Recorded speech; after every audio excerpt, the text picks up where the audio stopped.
Okay, so today is lecture day for Unit 4. And Monday will be the lab day for Unit 4, and that will be the end of the material for Test 1. But we will do Unit 5 before we have the test, so that you have time to complete the lab, and I have some time to give you feedback if you give me if you don't drag your feet too much. So Monday the 4th would be lab for Unit 4. And then Unit 5 would be the 6th and the 11th.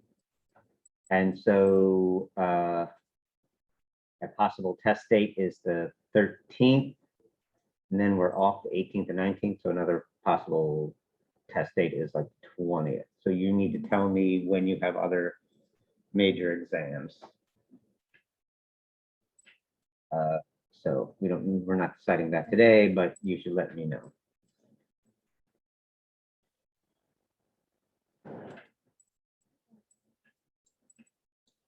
All right, so again, today we're starting Unit 4, lecture of Unit 4, then October 4th lab. That will be the end of the material. Then 6 and 11 will be Unit 5, which will not be on the test, but we'll probably do before the test. And that leaves us 13 and 20 because 18, 19 is a break. So those are the sort of dates in play for test 1. Okay. Now we're going by not just, oh, I'd rather wait till after the break. That's not a good enough reason for me to move it till after the break. But if you have another major exam, it should be a major exam so that a lot of you might have it. Okay. And if it's just you have this one weird thing, then maybe I can deal with you separately, but I'm not going to just put it off till after the break because people want more time. You've had probably enough time, I hope enough time, and you should be asking questions if you're don't have enough understanding. You should be asking me a lot of questions, not just sort of struggling on your own. All right, so that's that business. Oh, John, here, let me mark that down. Good. Okay. Today we do a multiplexing, and we'll go over some more resistor stuff. But first I'll ask if there are any questions, anything you want me to do up here for the recording. All right. So let's talk about, let me point out. So this is a slideshow that I'll go over now. This is me going over the multiplexing and the demultiplexing thing on YouTube, but it's me again. And then here are the 3 parts to the exam. One of them is just a resistor circuit like you saw on lab 3, but a little bit more resistors. And then homework 4 is just read chapter 4 from the book and summarize it. And switches is me giving you a circuit with a battery and a bunch of switches and maybe even some knots. I don't know. I have to open it up and look. So it's sort of like a head start for the sort of logic circuits that we might want. All right. So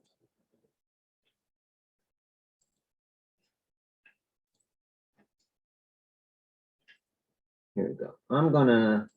This is the same thing I've already done in terms of resistors in series and parallel. So I'm going to jump forward, do the multiplexing and the demultiplexing, and then I'll come back around and I'll do like a demo of a circuit, but I'll make it a different circuit. Let me start at multiplexing and demultiplexing. Oops, not what I wanted.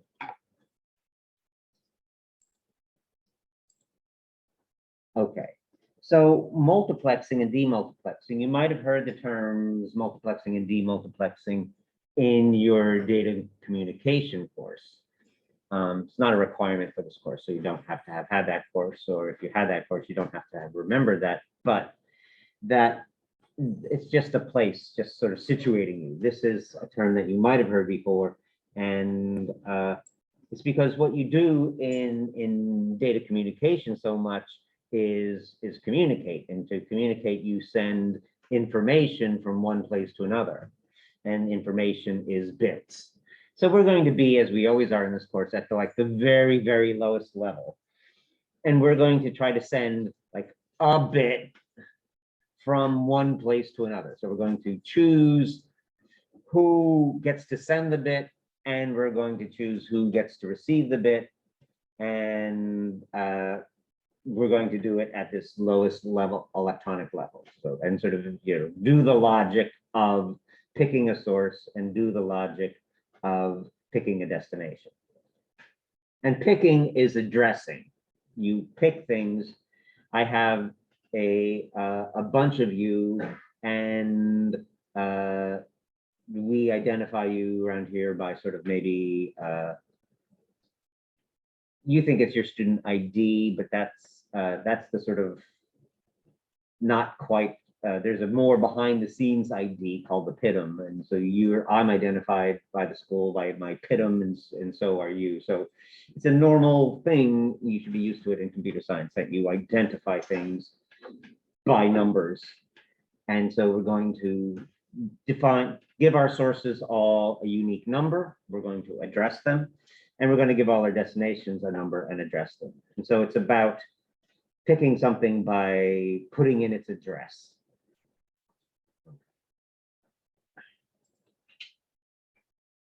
So a lot, if you've looked at sort of architectures, and we'll look at, this is not the architecture course, but we will do a little bit of architecture near the end. When we have all of our various pieces that we sort of thought about in electronics, then we will start to sort of imagine putting them together. We won't really put them together. That'll be too complicated a circuit.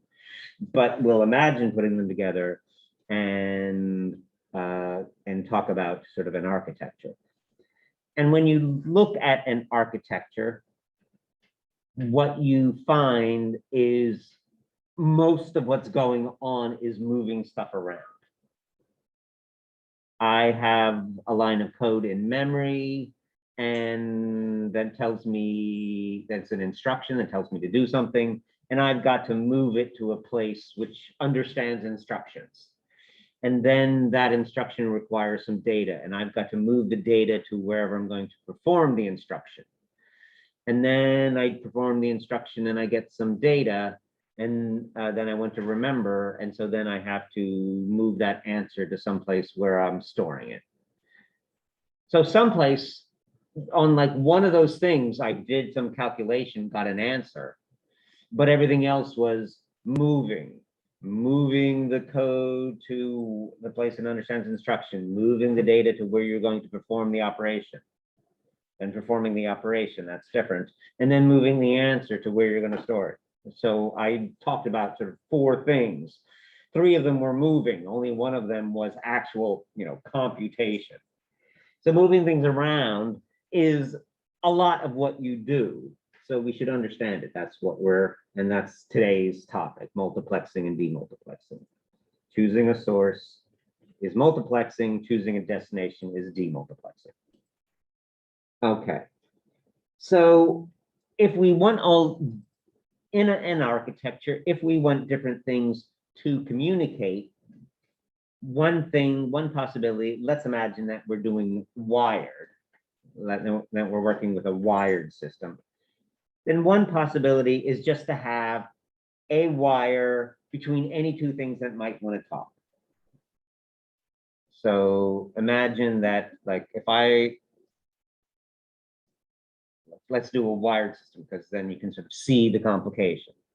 So I have a phone, and that's like that I want to talk to somebody, and it's just a long wire, and somebody else has the other end of the phone. And so if I want to talk to them, I use that phone. If I want to talk to somebody else, I use a different phone. So if between everybody that's going to talk, I need a dedicated wire to them, then that's going to be a lot of wires. I'm not that chatty of a person, but I talk to a lot of people, and I don't want to have, 50 phones for the 50 people I might talk to.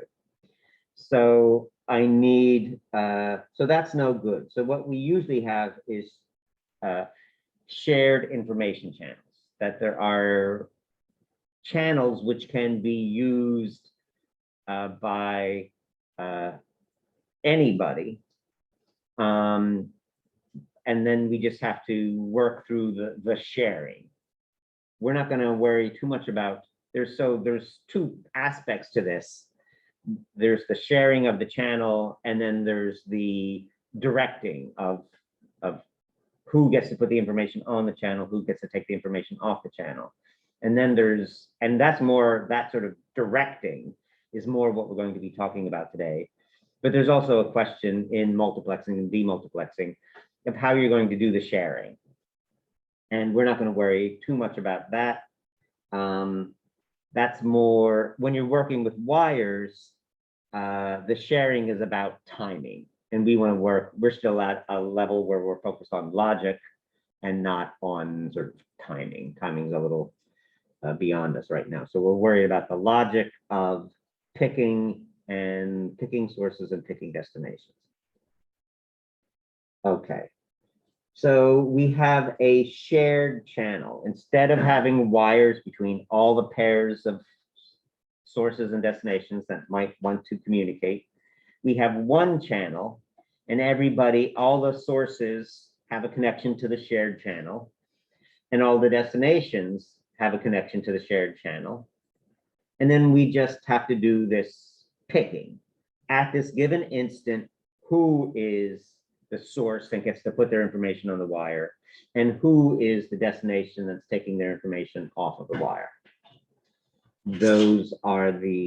That's the job of the multiplexer and the demultiplexer. Okay.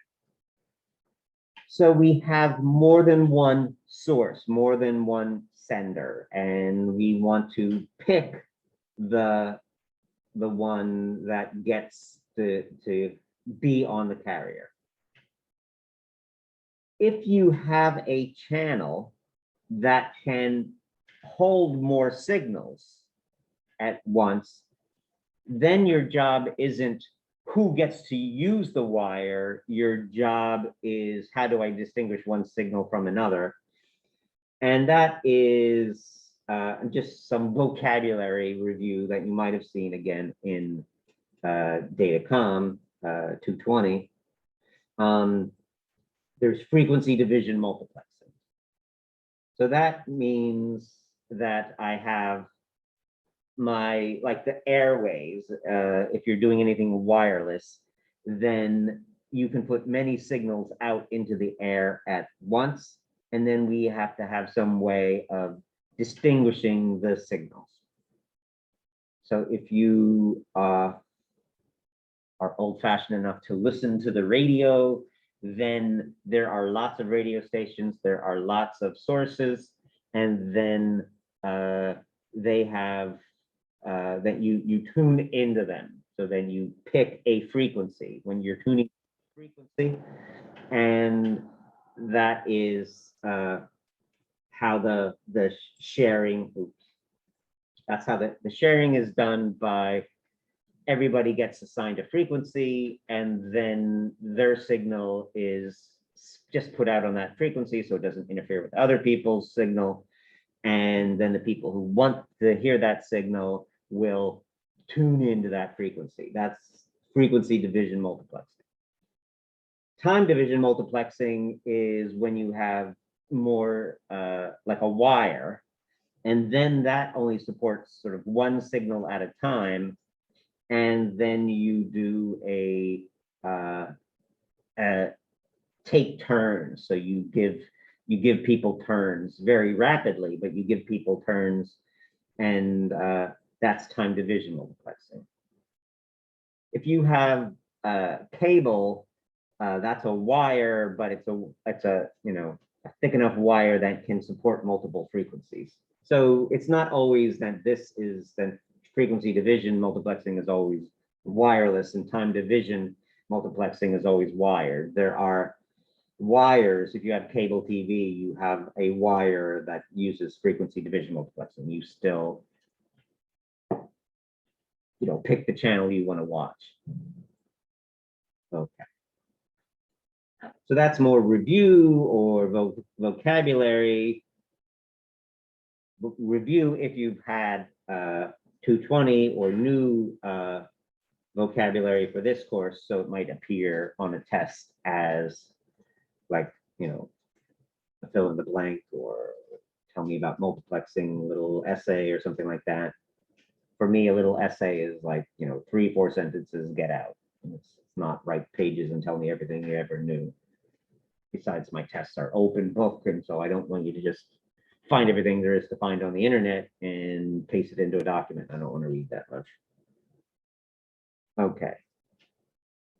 So in that distinction between frequency division and time division, it's that's like how the sharing's done. We're going to focus on more of a time division where we're going to have a sort of a simple wire, and we're not going to worry about sharing and who gets to use the wire when. That's a timing issue.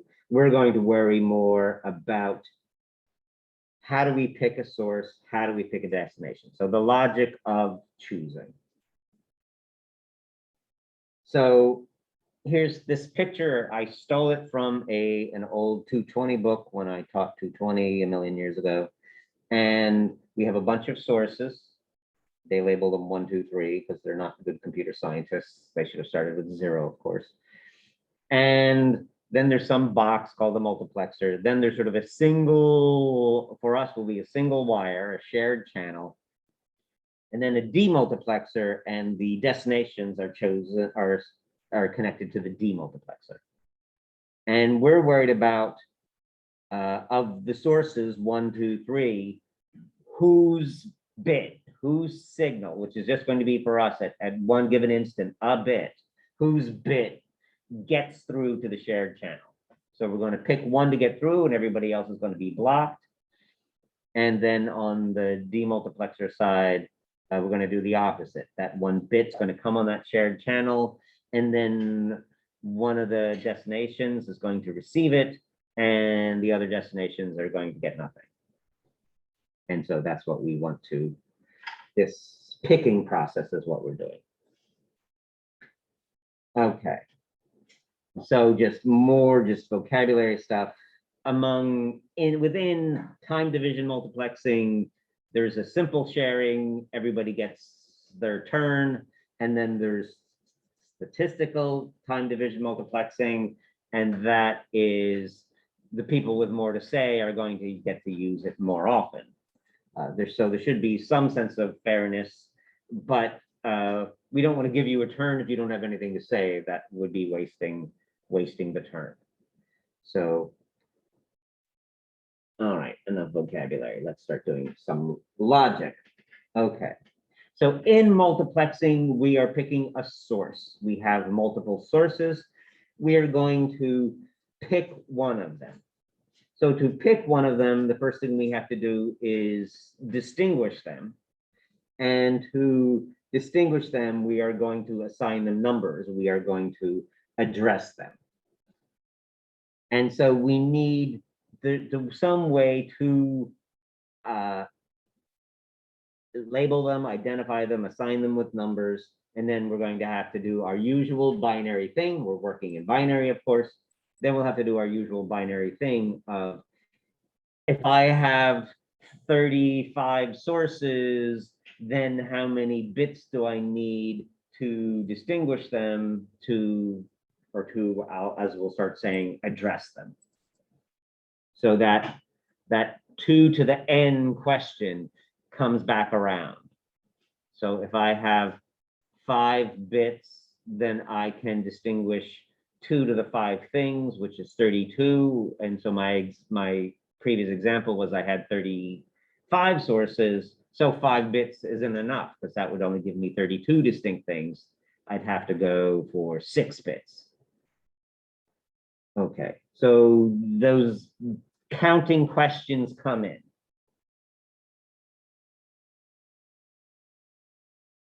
Okay. So we have this, all of my sources, they are all going to be assigned addresses. They're going to be given numbers from starting at 0. We like to start at 0. It's going to be clear why we start at 0 here, because it's built into the logic. One of the possible inputs is 0, 0, 0, which of course you're going to interpret as 0. So it's natural that, you know, one of the things has the address of 0, so we always start counting at 0. It's not just something that computer scientists invented to get rid of those people who can't come to terms with it in their freshman coding course. It's really built into the hardware that, you know, you're addressing something by using numbers, and your numbers start at 0. You have combinations of bits, and one of those combinations is all zeros. It's just naturally built in hardware wise. So it's not an arbitrary choice. It's just really physically there. Okay. All right. So we're going to label each source with, give it an address, assign it a number, and then when we put in that number, so we're going to have the sources, and they'll be inputs, and then we will have these additional addressing or selecting inputs, which pick which source gets through. Okay, and we know this game. If I have 1 bit, it can be high and low, 0 and 1, true and false. That makes 2 things. So I can distinguish 2 things with 1 bit. If I have 2 bits, it can be in 4 states. I can distinguish 4 different sources. 0, 0, 0, 1, 1, 0, 1, 1, from 0 to 3. 3 bits can be in 8 states, and that's from 0, labeled from 0 to 7. N bits can be in N states.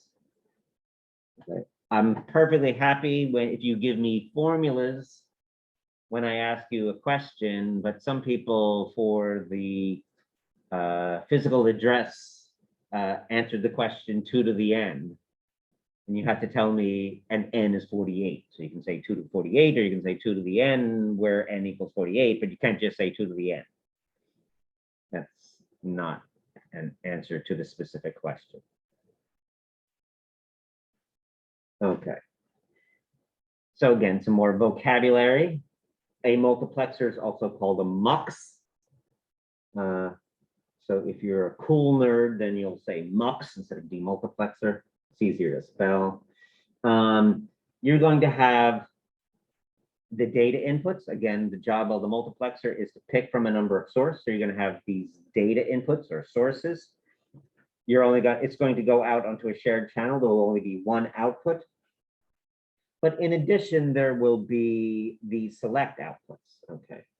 But in the nomenclature, they usually say that you're choosing, if I'm choosing from 4 things, I'll call it a 4 to 1 mux. If I'm choosing from 8 things, I'll call it an 8 to 1 mux. So that is usually so this is sort of how many sources. So it's called a mux, it's either called a multiplexer or a mux. And then there's this something to 1. And the something is the number of possible inputs. Okay. So there are data inputs, there are addressing inputs, and the n, when you say 4 to 1, the 4 are data and not addresses. Okay. So you just have to get this nomenclature down. Okay. There's a log base 2 relationship between the n's and how many bits. We've already said this. If there was 1 bit, it's a 2 to 1 mux. If there are 2 bits, it's a 4-to-1 mux. If there are 3 address bits, it's an 8-to-1 mux. So just, putting this usual counting problem together with the vocabulary. So this would be a 1 bit address would give you a 2-to-1 mux. A 2-bit address would give you a 4-to-1 mux. A 3-bit address would give you an 8-to-1 mux. Okay. It is what we call combinatorial. Everything we've done so far is what's called combinatorial logic. Basically, truth tables. And the distinction is between combinatorial and sequential. It will be lab 6 when we get memory, and then we will be able to do one step, have an answer, and then go from there. So it will depend on sort of what happened before, or like what happened before will be sort of one of the inputs to what happens next. So that is sequential logic, because it works in a sequence, that you must have something that you're remembering and then doing the next thing. Whereas this is sort of combinatorial logic is all at once. Just there are inputs, they lead to outputs. Those inputs always give those outputs. And so it's just a truth table. So what we're doing today is just a specific truth table that does a particular job for us. So I could have done a multiplexer back in lab 2. It's just an example of a truth table. Okay. So here is a 2-to-1 mux written all the way out. Okay. So I have one, I'm calling it a select, or I can call it the address. And then I have 2 data inputs. So one select allows me to pick among 2 data. And I just write, so I have 3 inputs altogether, 1 select and 2 data, that's 3 inputs. And so if I write it out on a full truth table, that's 2 to the 3 or 8 rows. And here they all are. Here's 0, 0, 0 to 1, 1, 1. And when A is 0, I am picking the input D0, so then the output should be the same as D0. That's what I'm doing. If you understand that, then this is going to be an easy lab, but this is usually a lab that confounds people because I don't know why, but people find this lab hard, but this is all it is if I put in a 0, I'm picking D0, and that's what gets through. If I'm picking 1, if I'm using my address to pick 1, then D1 gets through, and it's the output. So here's the output for all of these. And now it's just a truth table, and you know how to build these things, and you know how to simplify these things using Carnot maps. So there's nothing new here. It's just a useful example. We did our majority rules example. I made up some arbitrary examples. This is just another example. It happens to have a very practical use, but it is just an example of a truth table of combinatorial logic. So we can play the game. There were 4 ones. I can do my normal sum of products. So this one was, what was it? A prime, D0, D1 prime, etc. So there they are. If I look for some simplification, these 2 terms are different only by the D1, and those 2 terms are only different by the D0. And so I can get A prime D0 and A D1. One thing you'll note is that the data inputs are not primed. That's going to remain true.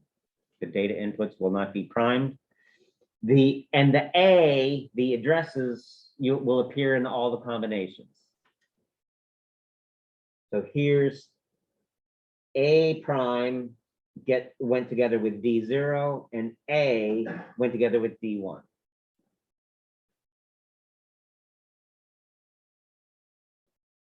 Okay. We know we can also do it as a Carnot map. Here's A. This should be, well, here are the three things. Maybe this should be, S was the select and A and B were the inputs. So I changed my notation. This should be like D0 and D1. But here are the two pairs. And you know, when you have a pair in a Carnot map, you lose one of the inputs. So you saw that in the just pure algebra approach, and you see it again here in the Carnot map approach. They're supposed to agree, of course. Here it is built in gates. Here is the A, the select, and sometimes I needed A and sometimes I needed A prime. And here is the two data inputs, which I labeled 0 and 1. After all, this is the data input at address 0, so I just called it 0. And here's the data that I associate with the number 1, with address 1. And the data never gets inverted, so I don't need to invert the data. And here is A prime and D0, and here is A, down here, A and D, and then they get ORed. So again, nothing new, just a particular example of a truth table.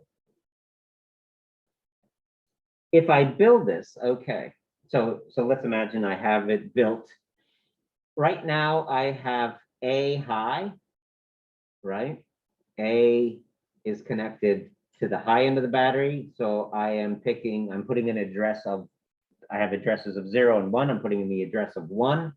So I'm picking this guy, and this guy is also high.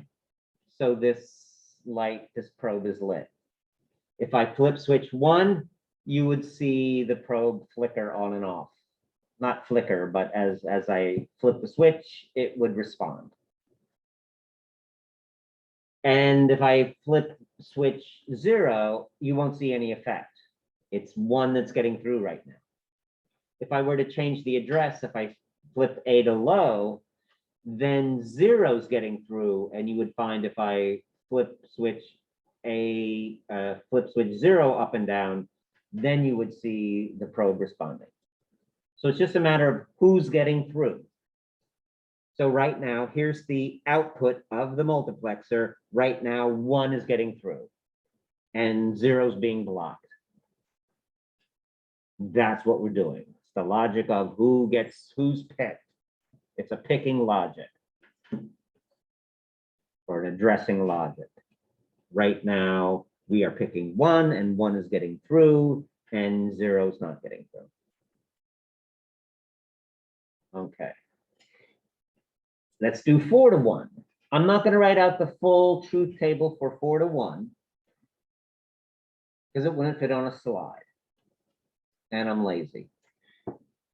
If I have 2 addresses, A and B are now my addresses. If A and B are my addresses, then I have 2 to the 4 things I can distinguish. If I have 2 bits, I have 4 possible addresses, 0, 0, 0, 1, 1, 0, 1, 1, 4 possible addresses. And so I can have 4 data inputs. I start at 0, and so I call them D0, D1, D2, and D3. So at this stage, I have altogether 6 inputs. If I write them out on a full-blown truth table, it would have 2 to the 6 rows. And I'm too tired to type that all out. But let's just look at the logic of multiplexers. If A and B are 0, D0 gets through. Now D0 can be 0 or it can be 1, and all these other things can take on all their possibilities. So this, I just said D0 gets through.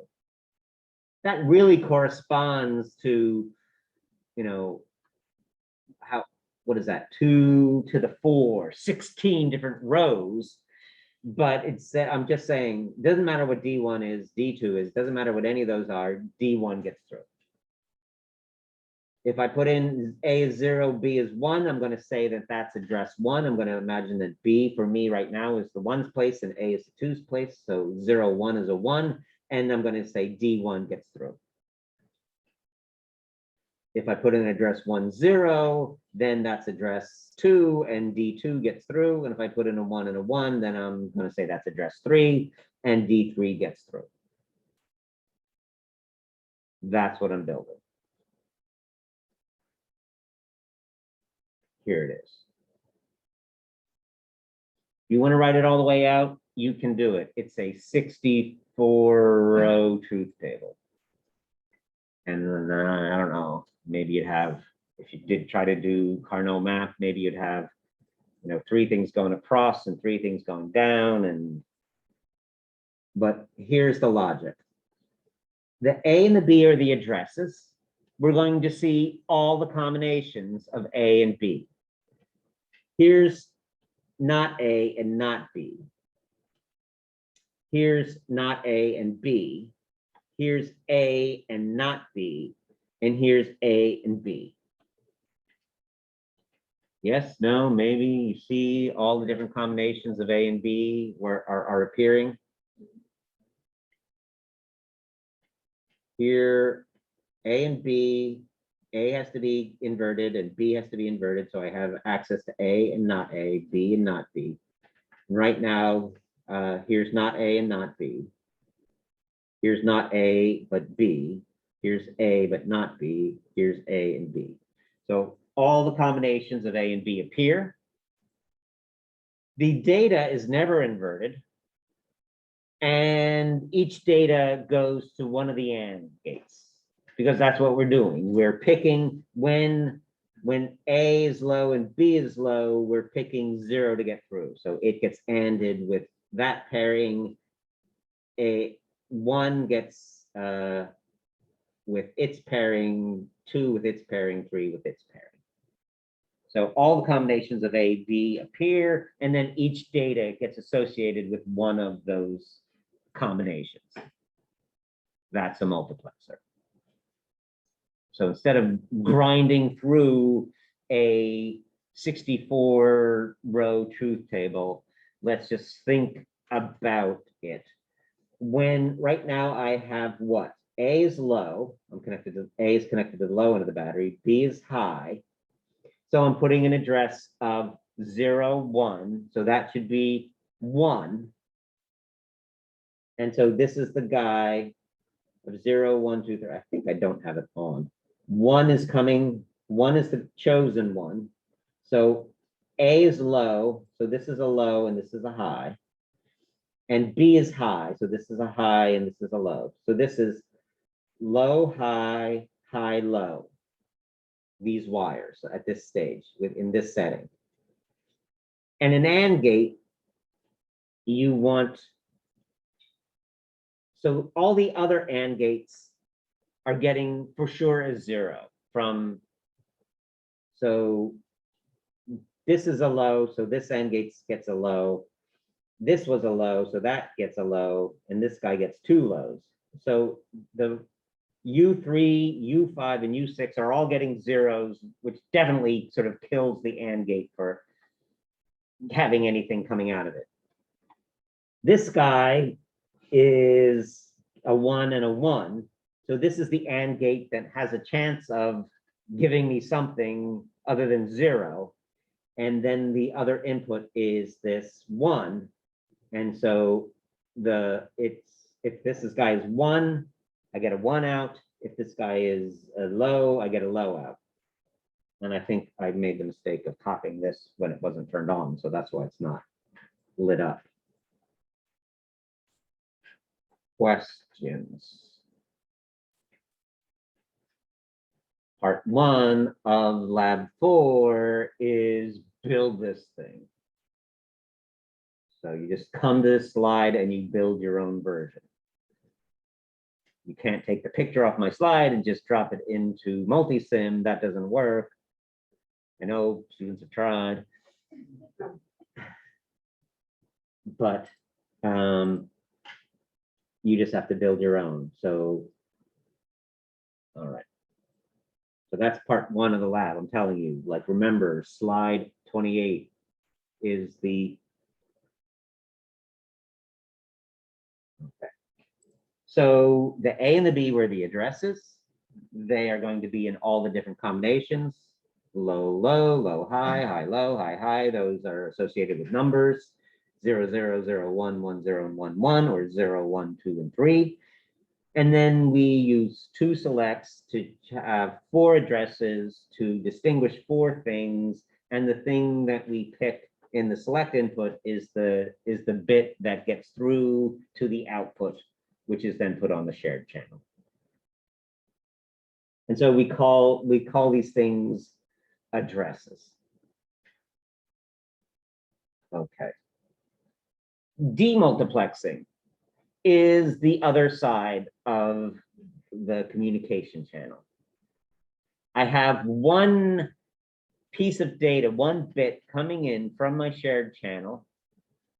It comes into my demultiplexer, and then I have a number of possible destinations where it could go, and I'm going to pick one of them. Picking is addressing, so most of the logic, the picking logic is the same. The number of inputs and outputs change between multiplexers and demultiplexers. You have a lot of data inputs in a multiplexer and only one output in a multiplexer. And a demultiplexer turns the data around. Only one data comes in, and there are a number of possible sources going out.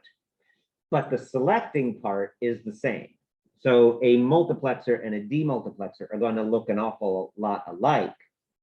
So a lot of it's the same, but a little bit of it is different. So you're going to have one input, you're going to have several outputs, you're going to use an address to pick the destination. And we have this in the, not only in our tech world, but we have this sort of in the real world, is that we use a shared channel, the mail system, and then you or at least your household is identified by some kind of address. And then, so all the mail comes in through this shared channel of the mail system, and then we use your address to pick out the unique destination for your mail to get to you. Or sometimes it gets to your neighbor who has to bring it over later that night, but. All right. So we're on the other side of this little diagram. We're on the demultiplexer side now. We're going to pick a destination. We're going to have a bit coming in, and we have to pick where that bit goes. Okay. So a demultiplexer is also known as a demux. And now you talk about 1 to n. And that's what they usually say. Well, they could say 1 to n if they're saying, here's the input and there are how many outputs. But they usually do it, they usually tell you in demuxes, they'll often look at the addresses. In multiplexers, they almost always have the data input 4 and the data output 1, 4 to 1. In demultiplexers, they'll often switch over and talk about the number of select pins. So you might see it referred to as 3 to 8 or 2 to 4.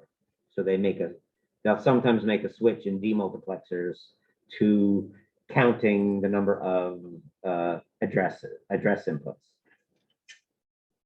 Okay, so it's not a consistent notation between multiplexer and demultiplexer.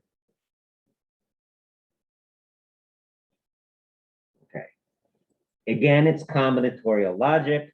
It's going to be it's a lot of outputs, so it's a lot of different truth tables. Right, it's a lot of different truth tables. This is like when we had the 7-segment display, we had we had this great big truth table, but it was really 7 different truth tables. When a demux, it is each destination is an output, and so it's going to be sort of a lot of truth tables. It's going to be easier to see the logic of a demux than a multiplexer, because it's a bunch of zeros. It's like the demultiplexer is most of the time doing nothing, and then when it's selected, you got to say like, okay, I'm being selected, let me do my thing. So it's like the truth table you would love for me to give on the test if I said do sum of products, because it's like 0, 0, 0, 0, 0, then it does a little something, and then 0, 0, 0, 0, 0. So only when it's active, only when it's the selected address does it do a little bit of something, and all the other times it's doing nothing. So it's a lot of different truth tables, and each truth table has lots of zeros in it. Here we are. So let's have 2 selects. So there are 4 possible places you can go, and 1 data is coming in. So that makes it for this 1 to 4, or you might also call it a 2 to 4, depending on which notation you're using. So it depends whether you're counting the selects or counting the data. But right now I'm talking about the data. 1 piece of data is coming in. It might go 4 different places. To pick from 4 places, we need 2 addresses or 2 selects. And so there are 3 inputs, the 2 addresses and the 1 data. And so that was 8. That's possible for me to write out. And here are the 4 possible outputs. And when the addresses are 0, I'm picking output 0, and then it should reflect what the data does. When I'm picking address 1, output 1 should reflect the data and be 0 all the other times. When I'm picking address 2, output 2 should reflect the data and is 0 all the other times. When I'm picking address 3, output 3 should reflect the data and be 0 all the other times. So I have 4 truth tables. These truth tables, again, they are the truth tables you would love for me to give on the test. I'm not going to. I'm going to do something with multiplexers and demultiplexers on the test, but not give it to you as a truth table you have to solve. Let's look at this 1. Here's this truth table with 1, 1. Output 0 has 1, 1. It's very easy. S prime, S1 prime, SO prime, A. Beautiful. What's output 1? It is S1 prime, S0, A. What is output 2? It's S1, S0 prime, A. And what is output 3? It's S1, S0, A. So like the multiplexer, you see all the combinations of the addresses for different outputs, but you see all the possible combinations. Here was prime and prime, here was prime and not prime, here was not prime, and here was not prime and not prime. And then the data is never inverted. It was always A. It was never A prime. So that much it shares with the multiplexer. Again, that's the addressing logic. And so they share addressing logic. So they're mostly the same, but a little bit different. Here are the 2 addresses. I call them A and B. Here's the 1 input. I called it 0. I had to call it something. I probably stole it from the previous case, so I just kept it as 0. Okay. Maybe I should have called it D for data. I don't know. Okay. So here is A prime, B prime, and the data. Here's A prime, B, and the data. Here is A, B prime, and the data. And here is A, B, and the data. I don't put these into an OR gate. A demultiplexer has a bunch of outputs. It's every time you've seen this beat in the past, you have put a big OR gate here. So it's very, very tempting. Don't do it. You're saying, I don't know what a demultiplexer is. A demultiplexer has many outputs. So leave those as individual outputs. Right now, I have A and B are both high, and so I'm choosing address 3, which is down there at the bottom, and that is the data that's getting through and lighting up that probe. If I flip my key 0, if I'm typing a 0 on the keyboard, flipping this switch, I will see this light go on and off. The other ones will just stay low. But if I change the address, then some other light will respond to my flipping the switch. So I should be able to make all the I should be able to pick out which one of these, 0, 1, 2, 3. You'll see here in the labeling system that Multisim gives, it called this 1, 2, 3, 4, X1, X2, X3, X4. But we know that that's wrong, that our counting starts at 0. So it should be, this should be thought of as 0, 1, 2, 3. But Multisim started counting at 1, and I didn't sort of go in and correct it. So my fault or their fault or somebody's fault. Okay. If I take away the input data,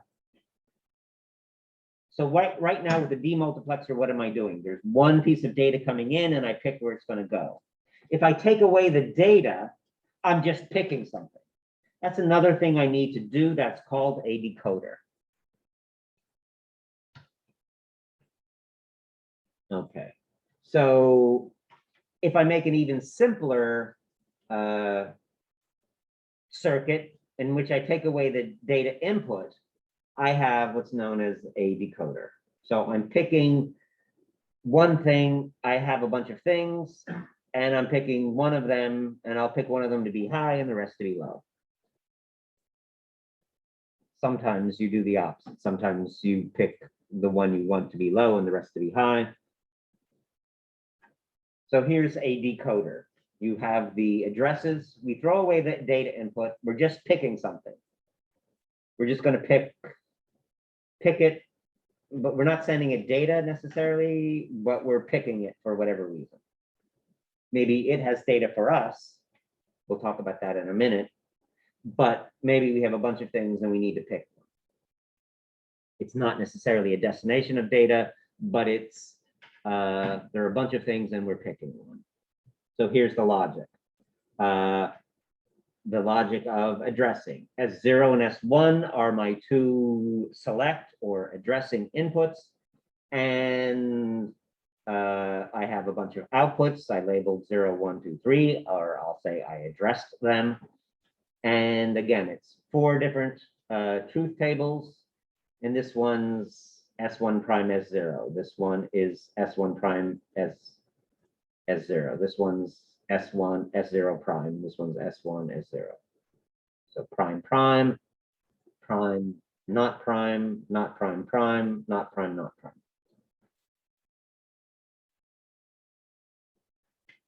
All I did was take away the data. So you have to build a decoder in the lab. There it is. You had to build a demultiplexer. That was a couple slides back. You had to build a multiplexer. That was even farther behind. You have to build what is on this slideshow.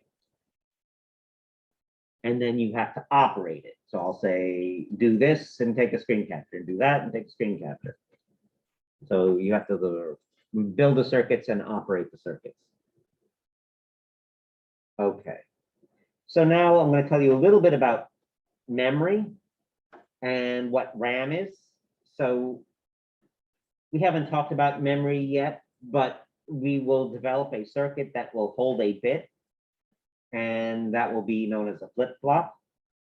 Then we will put together a bunch of flip-flops, say maybe 8 flip-flops or 32 flip-flops, and that will be known as a register. So that is something that can hold a sequence of bits, a bit string. And then, so in modern computing, these are often 32 or 64. Okay, so now what we often mean by like the computer's memory is a big, I'll use the word bank. There'll be a big bank of these registers. So I start with something that holds 1 bit. I put a bunch of them together to hold what we call a word, and so the thing that can hold a word is a register. And now I have a bunch of registers. And now I need to be able to pick the register that I want. Okay. Sometimes it's memory. Sometimes I'm picking it to write to it. So it's the destination. And sometimes I'm picking it to read it. So sometimes it's the source. But what's important is the picking. So I'm going to make a decoder. Let somebody else figure out the reading and the writing, but I'm going to figure out a decoder, which is going to pick one of these registers. And all I'm pointing out is like addressing is all over in computer science. So one of the important things, one of the important parts that makes a computer is its memory, and most of your code and such, and the operating system code and your code all ends up in RAM. And that is a bunch of addressable registers. And what do we do to address things, or how do we pick out something based on its address? We have a decoder. And we now know what a decoder is. So I have a single register known as the memory address register. It holds an address, it holds an input. So that's like feeding the address to the decoder. So that's like, instead of having switches A and B or S0 and S1, I have a register that holds that data. That gets fed into a decoder. The decoder picks one of the things. So we have a bunch of registers. One of those registers is picked. That's what a decoder does. So that's the memory location that I am looking at. And then I can either put stuff in that memory, or I can take stuff. This arrow should have 2 directions. I can either take something out of that register, or I can put something, bring something out of the register, or put something into the register. I can write, or I can read. So that's what RAM is. The reason they call it random access memory is I can put in any address. I can put in address 12, and then I can put in address 47. I can go in, when I'm moving, sequencing through some program or something, I can put in, jump around in addresses. And so the register I'm looking at can be selected, can be accessed as far as working, our program makes some sense to us and does something we want it to do. But as far as the memory is concerned, it's being accessed randomly. That just whatever number you put in here, you go to it. Okay. So random access memory means sort of it's addressable. And that and also means to distinguish it from sequential. Like you don't have to go through, to go from 12 to 49, you don't have to go through every intermediate thing. Questions? No. Okay. If I make it that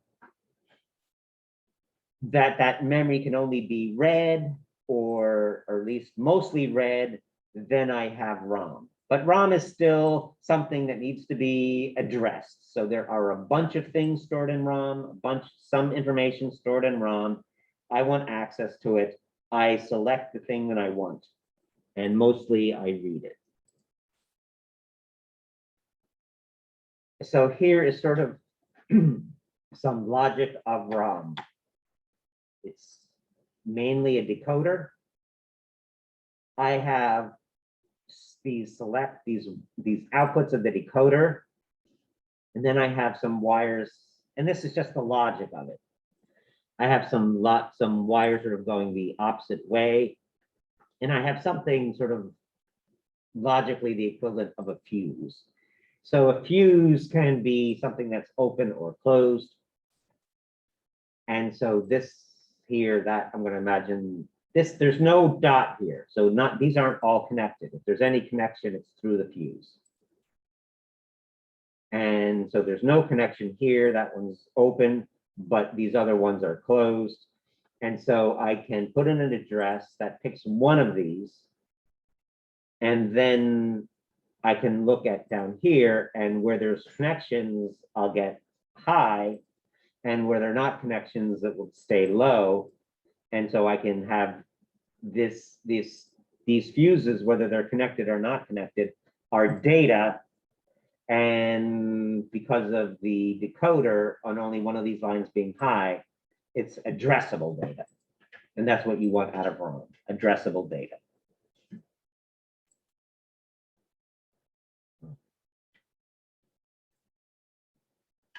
And then just with ROM, you want it to be something that you normally read. So normally you're just looking at the fuses, and the information is whether there's the fuse is open or the fuse is closed. But you might want to come along at some point and write the data. And so you might want to come in and sort of purposely, blow some of the fuses. Okay, we'll talk more about lab 6. We'll get to memory. We'll talk more about RAM and ROM then. But part of RAM and part of ROM is that it's addressable, and that part of it is the decoder. So you should understand the addressable part at this stage. So you have this idea of burning. That's when you're writing stuff into the memory, into the ROM. And so that's in my sort of fuse analogy, that is the purpose blowing of the fuses. And then the normal operation, you don't blow any fuses, you just look at the information of whether the fuse is connected or not connected. And then, but you can come along later and sort of rewrite ROM in certain circumstances, depending on the type of ROM. All right, where am I time-wise?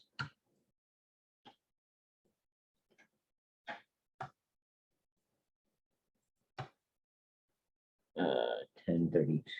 All right. So I wanted to maybe play another circuit game, but I'll take requests. You want me to do a circuit? Do you want me to do some Carnot thing? Do you have individual questions? You'd rather me run around for the time remaining and answer individual questions?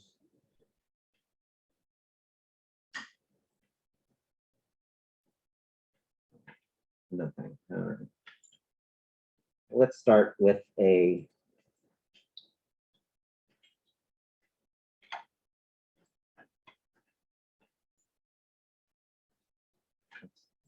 play with some circuit then.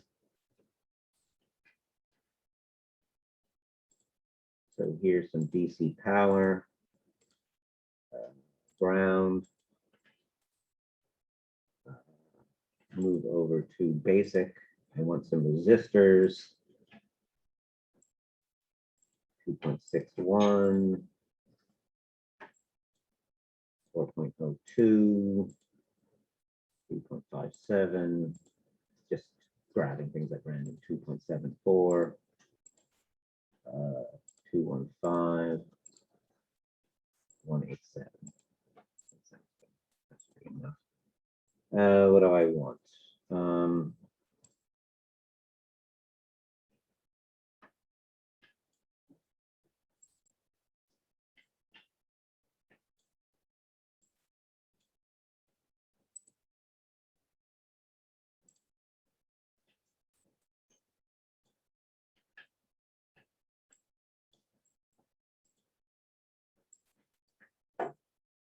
Just making up some circuit for us to work on.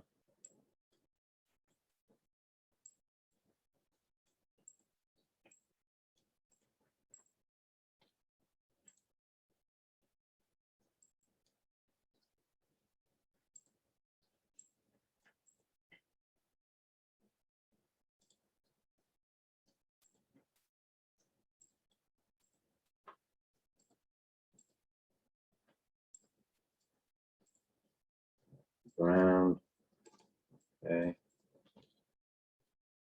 Let's make it, I don't know, 6 volts for fun. All right.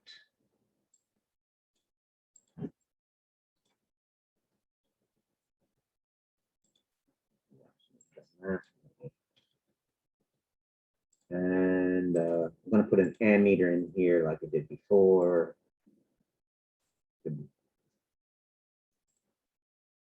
See what's coming out, what current's coming out of the battery. Come on. Yeah. Okay, so there's some circuit. Let me save.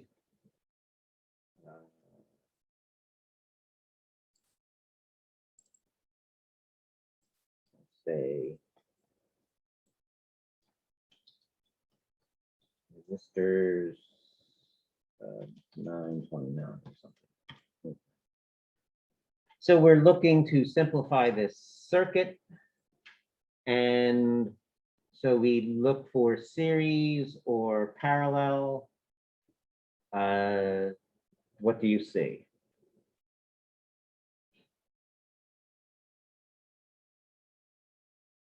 Do you see any series? Do you see any parallel? Say again? Which ones are in parallel? 2 and 3 are in parallel. That's good. So 2 and 3, there's a connection of wire on one side, wire on the other side. So that's a parallel combination. I'm going to ask at this stage, we'll do that. And so as long as we see one combination, we can proceed. If you find 2 combinations which don't have any resistors in common, then you can sort of do 2 things at once. So let's ask this, do we see anything else?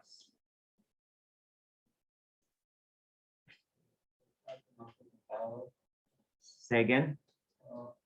5 and 6 in parallel. 5 and 6 are in parallel. That's another parallel.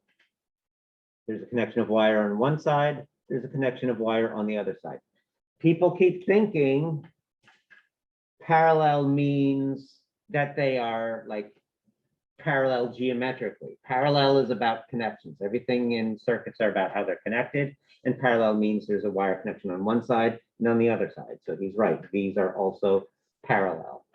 I tried to trick you, but he was not full. So good for him.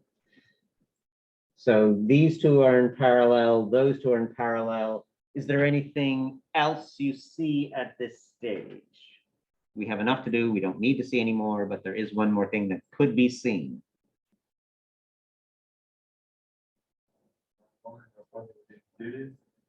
R1 and R4 are in series because our definition of series is that they see the same current. So whatever comes out of 6 and goes through the ammeter goes through 1. It splits up and some goes through 2 and some goes through 3. And then it gets back together and all goes through 4. So 1 and 4 see the same current. So they're in series.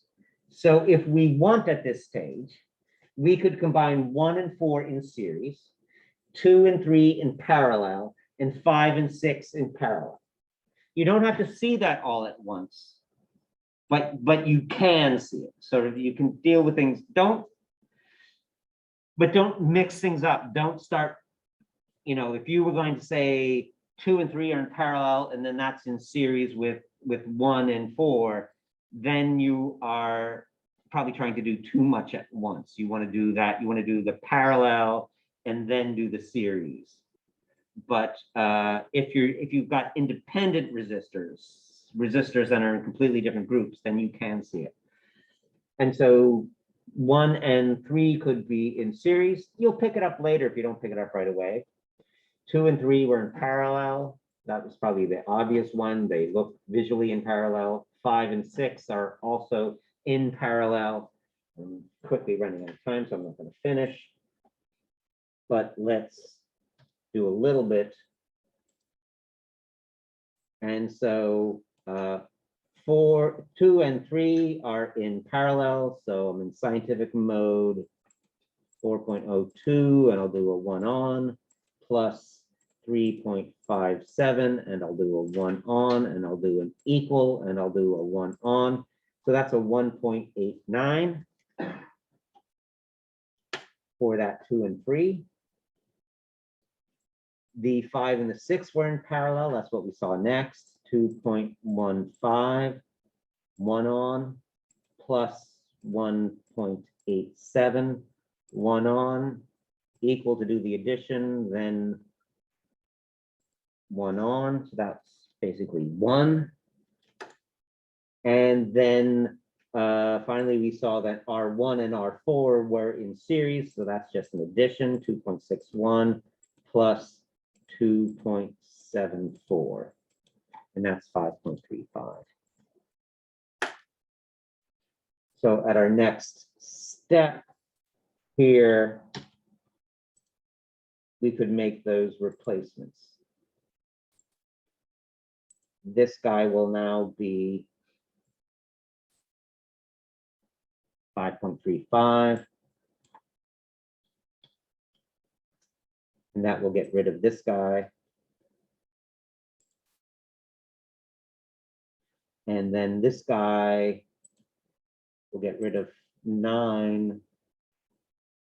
And this guy will now be, what was he, 1.89.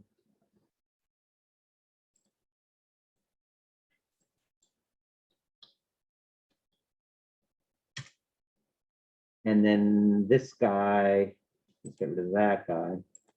And this guy is now basically 1. I did everything right. Checking me.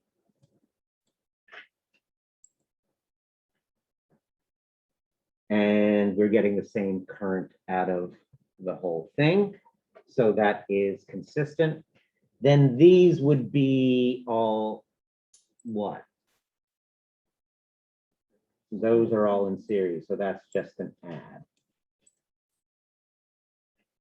Running.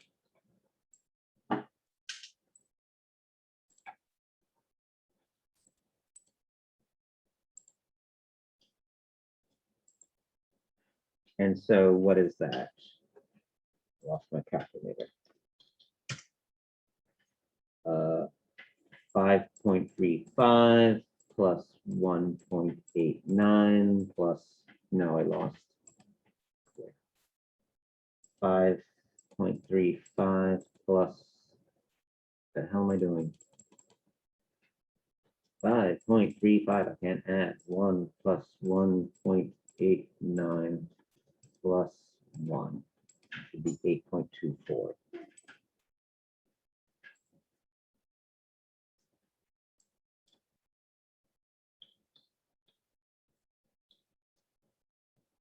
And this can go bye-bye. That can go bye-bye. Reconnect the circuit. And it should be the same. And then, you know, I can do some backward steps and say, I know the current here.